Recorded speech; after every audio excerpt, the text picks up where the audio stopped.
क्या कहा श्री राम ने जब उन्होंने देखा हनुमान जी का अद्भुत पराक्रम। जब रावण ने देखा कि हमारी पराजय निश्चित है, तो उसने 1000 अमर राक्षसों को बुलाकर रणभूमि में भेजने का आदेश दिया। ये ऐसे थे जिनको काल भी नहीं खा सकता था।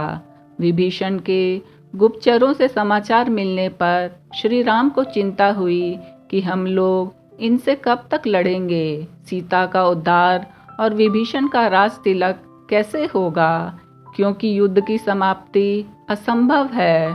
श्री राम की इस स्थिति से वानर वाहिनी के साथ कपिराज सुग्रीव भी विचलित हो गए कि अब क्या होगा। हम अंतकाल तक युद्ध तो कर सकते हैं, पर विजयश्री का वरण नहीं। पूर्वोक्त दोनों कार्य असंभव हैं। अंजना नंदन हनुमान जी आकर वानर वाहिनी के साथ श्री राम को चिंतित देखकर बोले, प्रभु क्या बात है। श्री राम के संकेत से विभीषण जी ने सारी बातें बताई। अब विजय असंभव है। पवन पुत्र ने कहा, असंभव को संभव और संभव को असंभव कर देने का नाम ही तो हनुमान है। प्रभु आप केवल मुझे आज्ञा दीजिए, मैं अकेले ही जाकर रावण की अमर सेना को नष्ट कर दूंगा। परंतु कैसे हनुमान, वे तो अमर हैं। श्री राम ने कहा, प्रभु इसकी चिंता आप ना करें, बस सेवक पर विश्वास करें। हनुमान बोले। उधर रावण ने चलते समय राक्षसों से कहा था कि वहाँ हनुमान नाम का एक वानर है, उससे जरा सावधान रहना। एकाकी हनुमान को रणभूमि में देखकर राक्षसों ने पूछा, तुम कौन हो? क्या हम लोगों को देखकर भय नहीं लगता जो अकेले रणभूमि में चले आए? मारुति बोले, आते समय राक्षस राज रावण ने तुम लोगों को कुछ संकेत नहीं किया था जो मेरे समक्ष निर्भय खड़े हो? निशाचरों को समझते देर न लगी कि ये महाबली हनुमान है। फिर भी वे सोचे, तो भी क्या, हम अमर हैं, हमारा ये क्या बिगाड़ लेंगे। भयंकर युद्ध आरंभ हुआ। पवन पुत्र की मार से राक्षस रणभूमि में ढेर होने लगे।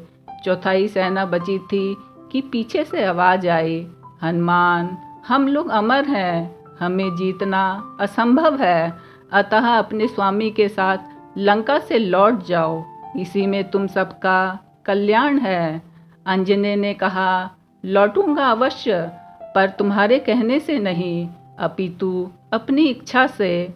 हाँ, तुम सब मिलकर आक्रमण करो, फिर मेरा बल देखो और रावण को जाकर बताना। राक्षसों ने जैसे ही एक साथ मिलकर हनुमान जी पे आक्रमण करना चाहा, वैसे ही पवन पुत्र ने उन सबको अपनी पूंछ में लपेटकर ऊपर आकाश में फेंक दिया।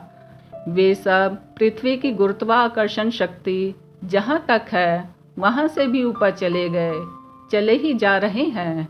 उनका शरीर सूख गया। अमर होने के कारण मर सकते नहीं, अतः रावण को गाली देते हुए और कष्ट के कारण अपनी अमरता को कोसते हुए अभी भी जा रहे हैं। उधर हनुमान जी ने आकर प्रभु के चरणों में शीश झुकाया।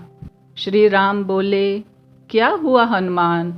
प्रभु उन्हें ऊपर भेज कर आ रहा हूँ। राघव, पर वे अमर थे हनुमान।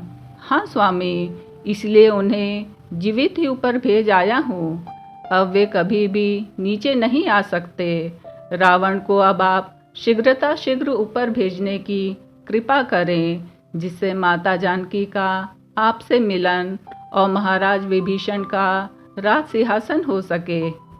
पवन पुत्र को प्रभु ने उठाकर गले लगा लिया। वे धन्य हो गए और अविरल भक्ति का वर पाकर श्री राम उनके ऋणी बन गए और बोले, हनुमान आपने जो उपकार किया है वह मेरे अंग अंग में ही जीर्ण शीर्ण हो जाए, मैं उसका बदला ना चुका सकूंगा, क्योंकि उपकार का बदला विपत्ति काल में ही चुकाया जाता है। पुत्र तुम पर कभी भी कोई विपत्ति ना आए। यह सुनकर निहाल हो गए अंजने। हनुमान जी की वीरता के समान साक्षात काल देवराज इंद्र, महाराज कुबेर तथा भगवान विष्णु की भी वीरता नहीं सुनी गई, ऐसा कथन श्री राम का है। जय श्री राम, जय श्री राम, जय श्री राम। जय हनुमान, जय हनुमान, जय हनुमान।